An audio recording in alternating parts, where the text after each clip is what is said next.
welcome to NAPOD, where we provide NA speaker meetings and workshops in a podcast. We are an ad-free podcast, and if you enjoy listening, please help us to be self-supporting by visiting napod.xyz, look for the donate link, and drop $1 or $2 in the virtual basket. If you're also in AA or have friends that are, please tell them about our other podcast, Sobercast. Sobercast features AA speakers and workshops in the same format as NAPOD. We upload a new speaker every day, and it's easy to subscribe by searching for Sobercast, that's 2 words, on any podcast player app, or go to Sobercast.com. Enjoy the podcast, and thanks for listening.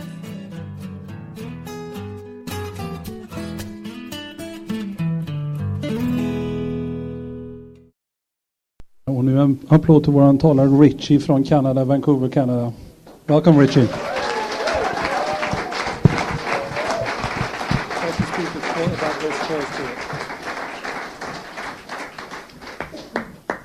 Thank you very much. I'm an addict. My name is Richie. Hi, Richie. Welcome, thank you. And welcome to the newcomers. If there's anybody coming back, welcome back. The topic that we've considered tonight is the newcomer, because we all know what that was about. That's one thing that we all have in common. And I don't know exactly where to start. I guess I'll start just telling you that I came into Narcotics Anonymous as an addict of the hopeless variety. In fact, I was so hopeless that I didn't think Narcotics Anonymous could really help me. I thought the only thing that would help me was suicide. And I'm really grateful that I had someone bring me in that spent a day with me and explained to me that I didn't have to take such drastic measures for what I considered my problems to be. And there's a sentence in one of the steps. I think it's a sentence from step 3 that says, "We realize that the power that brought us to this program is still with us and will continue to guide us if we allow it." So I guess there was some power that was holding on to my hand and that brought me into this program, because I guarantee I certainly didn't come on my own intelligence. We were just talking about this before the meeting started, and we were talking about how did we get here, by our heart or by our intelligence, by our mind. And we came to the conclusion that we must have got here by our heart, because our heads certainly told us that this wouldn't work and that we didn't really want to come. So before I go on, is there anyone here that needs an interpreter? Does everyone speak English? Okay, yeah, good. Keep coming back. Keep coming back. Yeah. Hold on here. Okay, maybe that'll be a bit better. Anyway, so I came in as a newcomer, and I heard people say, I heard in the readings, the newcomer is the most important person at any meeting, because we can only keep what we have by giving it away. And nobody really gave me much that night. I certainly couldn't hear, or I didn't have the ability to pay any attention. And I kept standing around waiting for somebody to give me something. I certainly thought that my chance had come when they sent around the 7th tradition. I thought that this is where I would take advantage of taking what I liked and leaving the rest. But I didn't. It took a while for me to get a hold of this program. They talked about getting a sponsor. They talked about getting phone numbers also. I didn't get any phone numbers the first night. I didn't get a sponsor. Another thing that I heard is get a home group. Get hooked up with a home group. Go to enough meetings that you can find a group that you feel that you're comfortable at. So I took that suggestion, and I started going to meetings. And they suggested 90 meetings in 90 days. And, just like all the rest of us, I guess I went to about 300 meetings in 90 days. Because I didn't know what to do with myself, And I found it a way of, finding out who was at the other meetings, because everybody talked.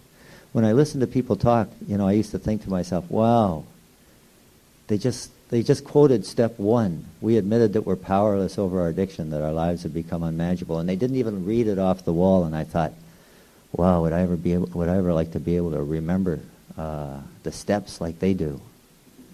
I thought, wow, and everybody that spoke had what I wanted. They all sounded so good. And,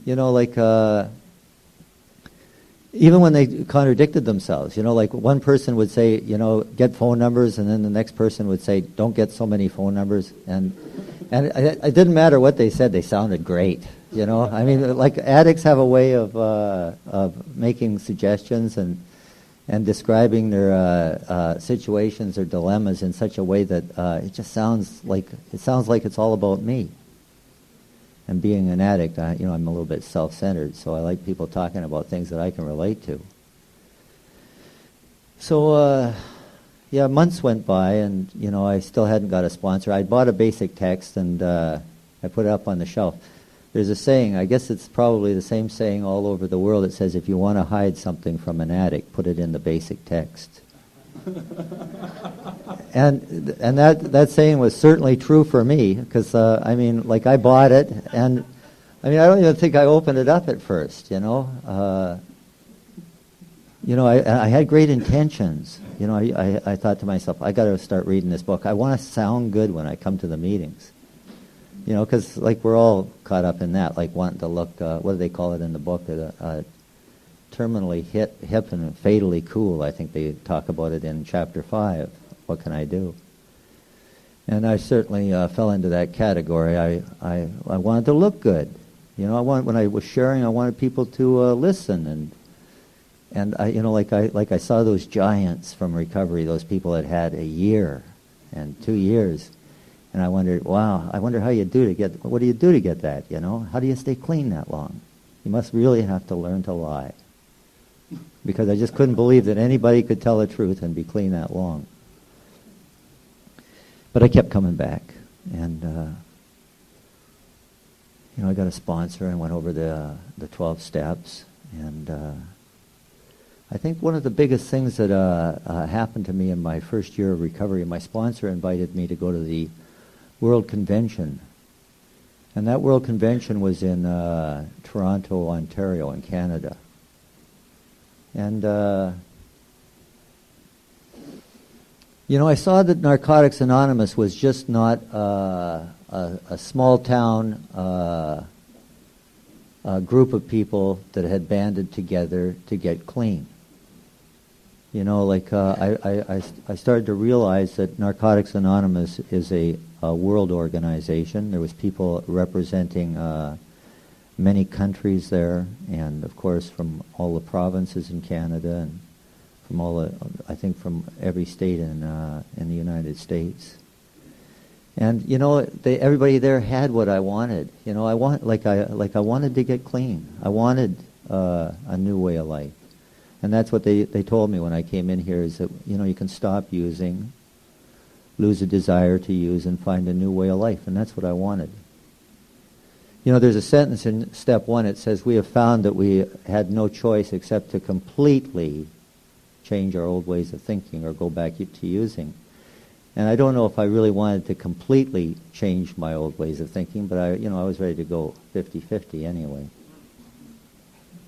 And, I never realized that, it's either all or nothing in here. And people come and go in this program, and unfortunately, there's more going than there is coming. And there's a lot more going than there is staying.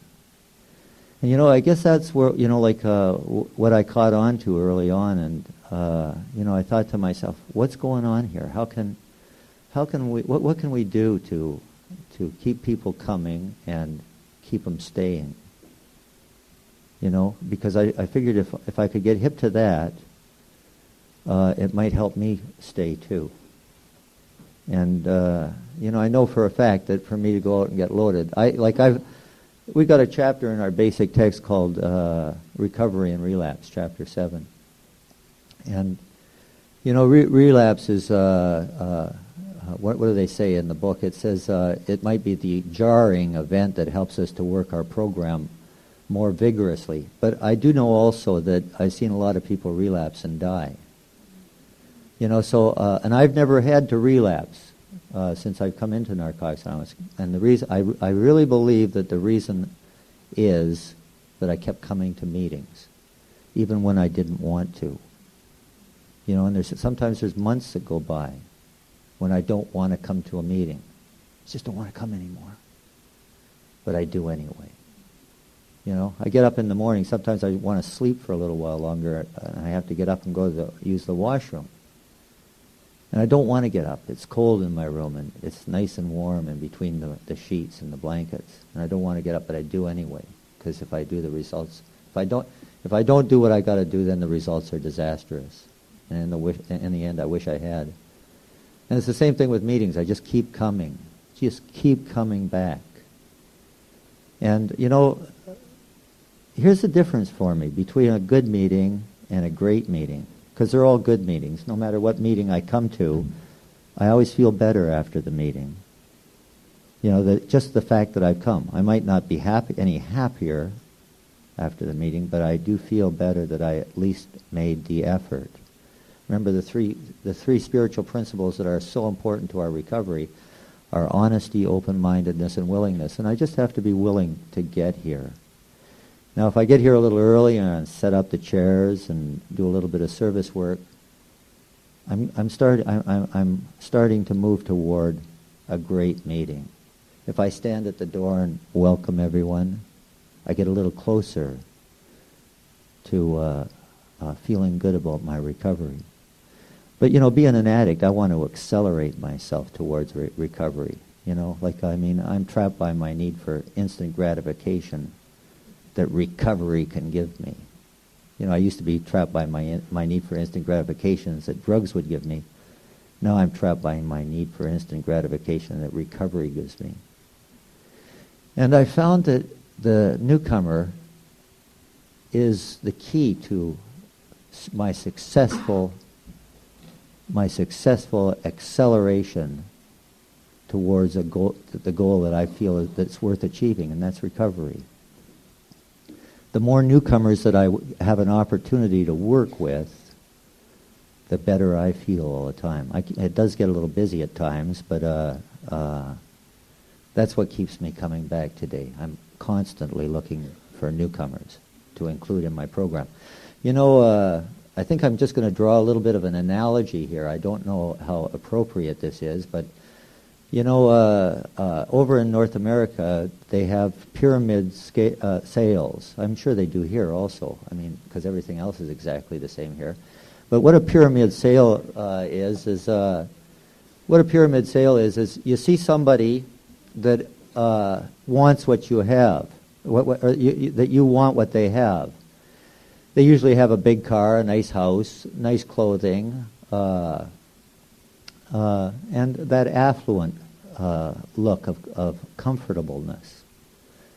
And so you go up and you say, how are you getting what you're getting? And they say, well, we're selling this particular product. And you say, oh, okay, I think I'd like to sell a little bit of this because I want what you've got. And they say, okay, come in, and we'll get you into the program. And you go in and you start selling this product, and you realize that, man, I'm going to have to sell this stuff for 1,000 years before I get anywhere near what this guy's got. And you share that with your sponsor. That's what they call it in pyramid sales, is a sponsor. And you share that with them, and they say, well, you can accelerate your progress in this organization by getting somebody below you to sell a little bit.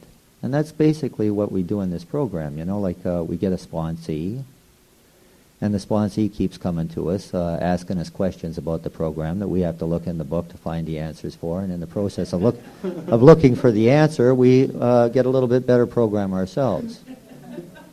And of course, if you've got two sponsees asking you questions, bingo, you've just doubled the speed that you're learning the program.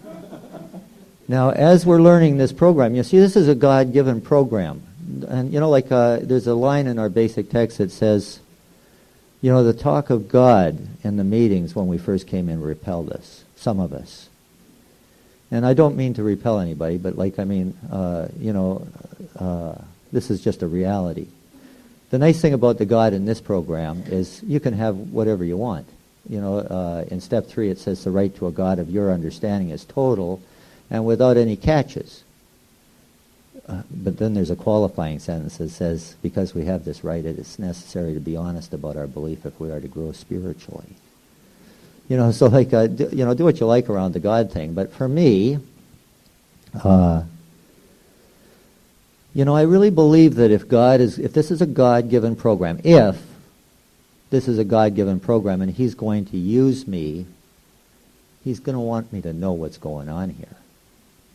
If I walk in here and I think God's going to use me, just because I've arrived, I hope somebody will wake me up.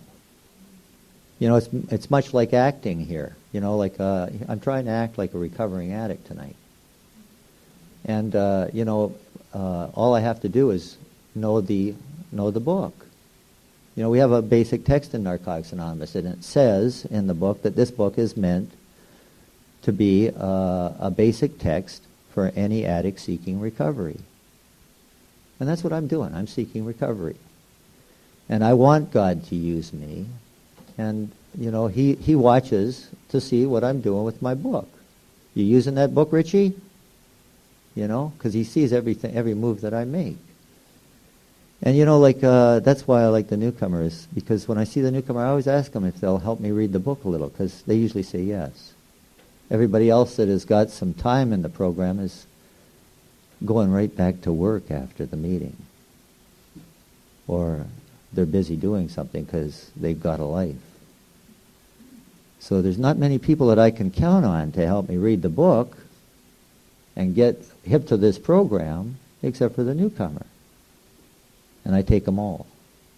They're all mine. I love them all. Step 1. That's my favorite thing to say to somebody. Could you help me? Do you think you've got time to help me read step 1? It usually takes about an hour and a half, but I always say, it takes about 10 minutes. Because I just want to get them on the hook. And, we read through it, and it does. It's the truth. I'm trying to be honest today. It's the truth. It only takes 10 minutes to read. But you see, we developed a method.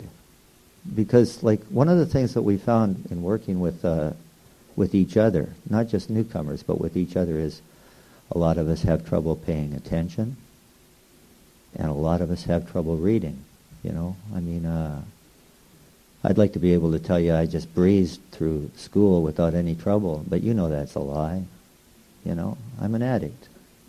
I was a full-blown alcoholic at the age of 12.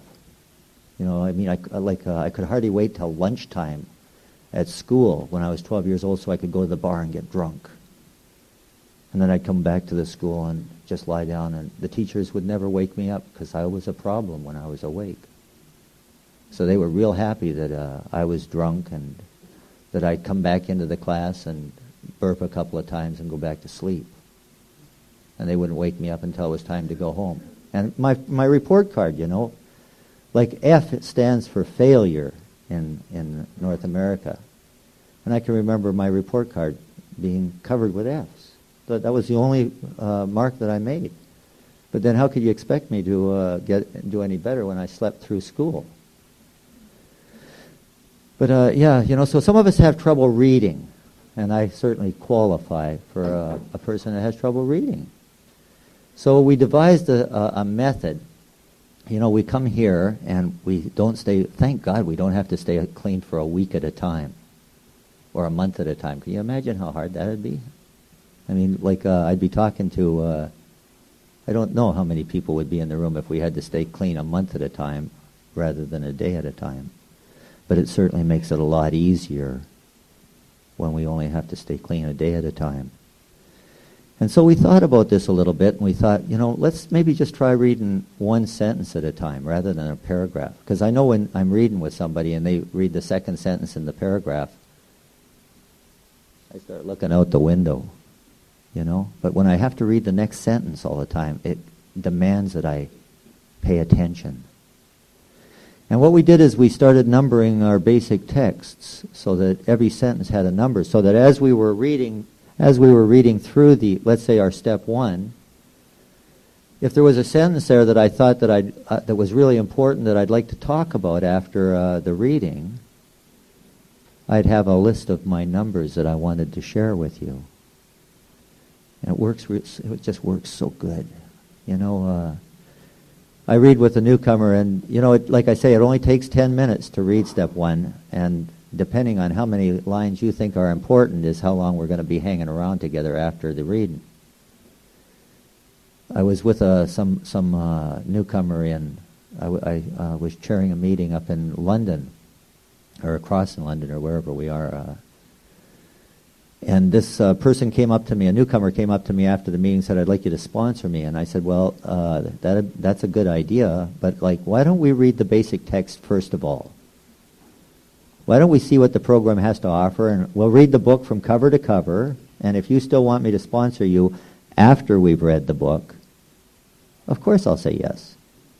But why be so hasty?" Remember, it doesn't mention anything about sponsorship until step 4 in our basic text. But it does say, by page 12, if you're an addict and have found this book, please give yourself a break and read it. It says that on the cover. It says it again on page 1. It says it again on page 12. So by the time we get to page 12, we've already been reminded that it might be an important thing in our lives to read the basic text. One of the things I find about reading it with people that have got time in the program is I always get basically the same answers. Not always. I shouldn't say that, because every time we read it, we get something new out of it. Especially when we're working one-on-one. The therapeutic value of one addict helping another is without parallel. We feel that our way is practical, for one addict can best understand and help another addict. And when we're reading this together, no matter who I'm reading it with, a newcomer or an old-timer, we always get something new. It always gets better. I had an opportunity to read step 1 maybe 3 or 4 or 5 times today with a whole group of people. And every time we read it, I thought of a whole pile of new stuff that I wanted to share, because I had a whole list of numbers, that I collected as we were reading through it. So yeah, it's really important for me, what I got today. And I'm happy with my recovery today. Other people might say, Richie's. I don't know if I like Richie's program too well, but here's the nice thing about my program is that I've been really blessed since I came into this program. I've been able to go to the last 7 world conventions. And what you say, well, why would you want to go to a world convention? I mean, I have enough trouble getting to a meeting right here in town. Why would I want to go halfway across the world to a world convention? Because you meet a whole pile of people that are really excited about Narcotics Anonymous at world conventions. The only people that go to world conventions are people that are really excited about Narcotics Anonymous. And those are the people I want in my program. I like people that are really excited. People with time in the program that are really excited. Because a lot of the times, like when I go to meetings in my own hometown, the only people that are really excited about the program are newcomers.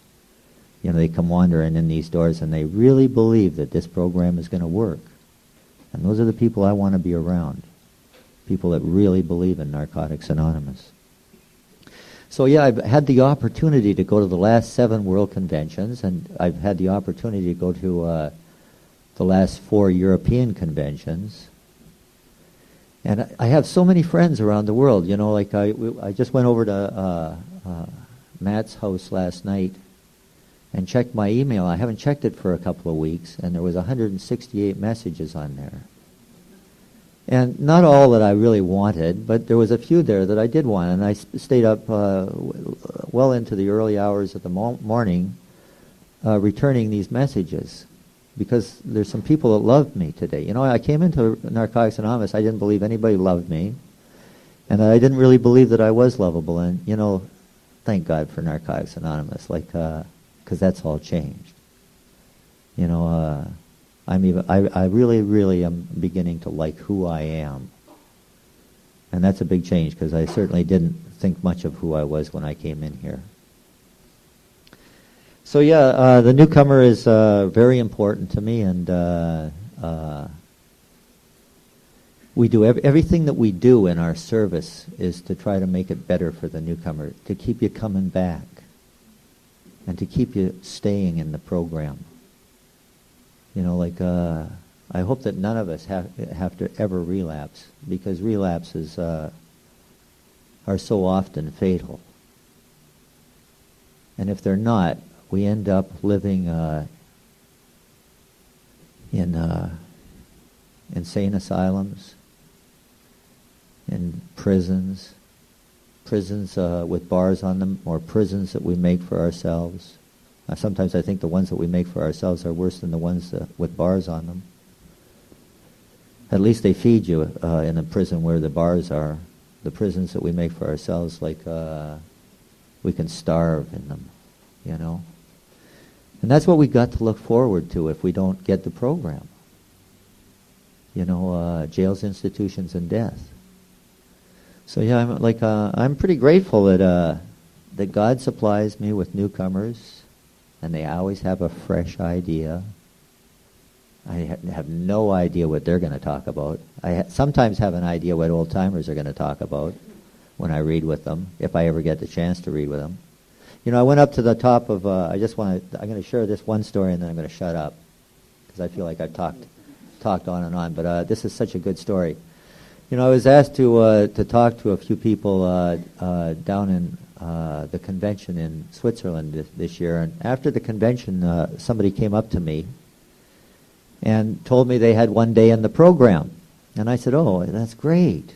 Could you help me read step 1?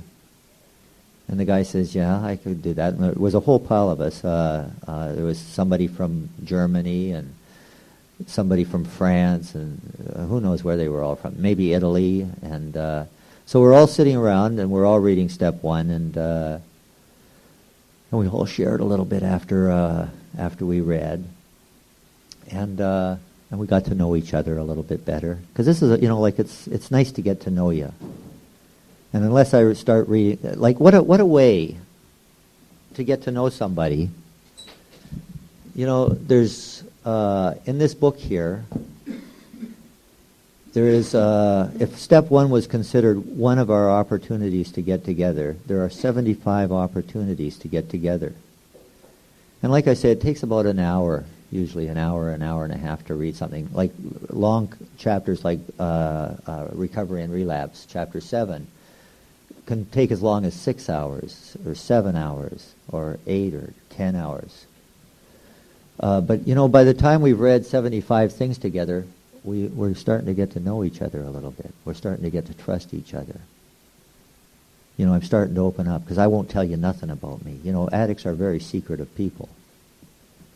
And, you know, like I say, I get caught up in wanting to look good, you know, and trying to fit in. I just want you to like me so bad, you know. I'm so. But anyway, I got this newcomer up to the top of the mountain, up to the top of the Alps. And we read step 1 up there and collected a whole pile of numbers that we were going to talk about after the reading. And we walked down the hill, or the mountain, I guess they call it. They're hills compared to the mountains in BC, where I come from. But no, they're not. They're all mountains. But we walked down this mountain, and we had such a good time together. And then he drove me over to Geneva, and you know, we went to a meeting over there. We had such a good time. You know, just one more story. Just like we always had time for one more line. You know, I was at that convention in San Jose a couple of years ago, and I met a newcomer there also. And he said to me, you know, Richie, this is really nice reading the book with you. He says, I'm going to the Grand Canyon. I have a couple of weeks in between my jobs, and I'd like you to join me. And I thought, oh, gee, I don't know if I want to travel with a newcomer. Don't mind reading step one with you. But after an hour and a half, we start to, you know, get a little shaky. And I don't want to keep my act up for more than an hour and a half, you know. Like, I start thinking I should get paid after I have to act for longer than an hour and a half. But I acquiesced, and we went, you know, I told him I have no money. He says, I didn't ask you if you had any money. I asked you if you wanted to come to the Grand Canyon with me, and I really wanted to go to the Grand Canyon. So we hopped in his car, and we both had our basic texts, and we proceeded to read book one, right up to the stories. And we'd read as we were driving down the highway. He was driving, and I was sitting in the passenger seat. And we'd read, and I'd say number one, and I'd read sentence number one, and I'd say number two, and I'd read sentence number two, and he'd say, write that one down, Richie. And so I'd write on his list number two, and after I got everything read, I'd say, okay, you've chosen number two. Why did you choose this? And we talk about it a little bit. And we got to the Grand. We went to Las Vegas, to meetings in Las Vegas. We went up to Utah and meetings in Utah. We went to Nevada, to Arizona. We went down to California. We spent days in the Grand Canyon together. We had an absolutely wonderful time. If he would have not taken the keys out of his car and put them in his pocket, I would have pushed him over the Grand Canyon. There was a few times that we got a little bit short-tempered with each other. And had he not had the keys in his car, I guarantee I would have pushed him over. Recovery or no recovery, I would have been able to justify and rationalize how I tripped and stumbled into him and he fell over the edge. And I would have hopped in the car and driven away with a new car. You know, but he always took the keys because he knows that I'm an addict. You know, and he hadn't read the book with me, so there was no reason for him to trust me. You know, I wouldn't trust anybody in this room until I've read the book from cover to cover with you. And then you'd probably give me good reason not to trust you. Before I wouldn't have any reason. But I'm an addict, you know what? I come in here and all of a sudden, like, I didn't trust anybody out on the street, and all of a sudden I come in here and, oh, well, I'm just going to trust everybody all at once. No, I'm not. Sorry.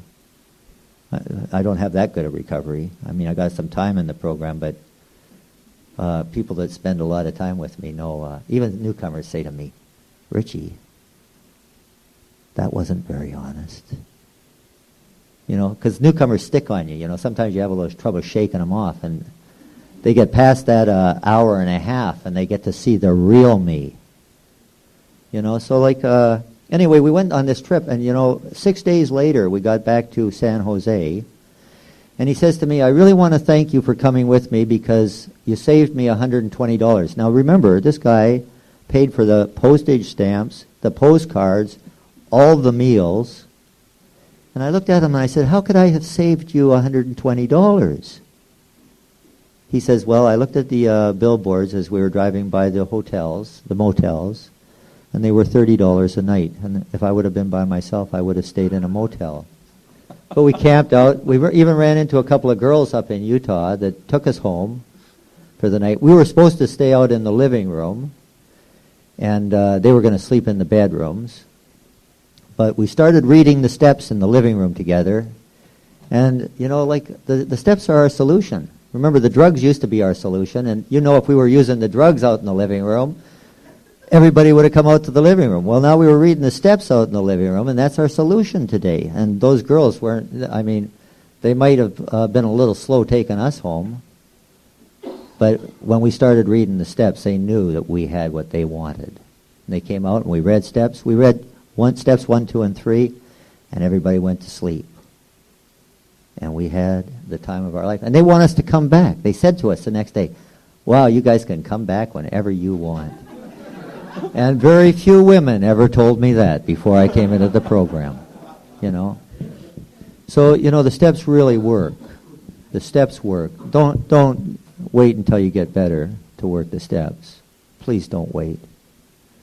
You know, the steps are our solution. They're our survival kit. They're our defense against addiction, which is a deadly disease. And the steps are the principles that make our recovery possible. So if there's anything I can do to help anyone here tonight, that's why I came. And I came to stay clean. And, you know, maybe I have something that I didn't share with you here. You know, maybe you can remind me after the meeting. Maybe there's something that I forgot to say that I should have said. Somebody will come up to me after the meeting and say, well, what about this? And I'll say, oh, I wish I would have shared about that too.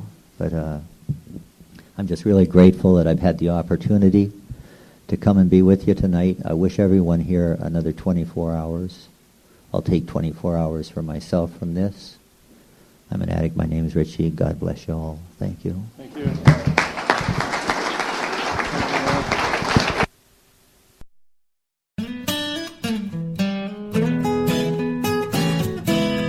Thank you for listening. I hope you enjoyed the podcast. Please help us improve our ranking so others can find us by putting a review on Stitcher, iTunes, or your favorite podcast index. Nawpod is ad-free thanks to the folks supporting the show with $1 more per month. If you enjoy listening, you can join them by going to nawpod.xyz and looking for the donate link. Thank you for listening. Have a great day.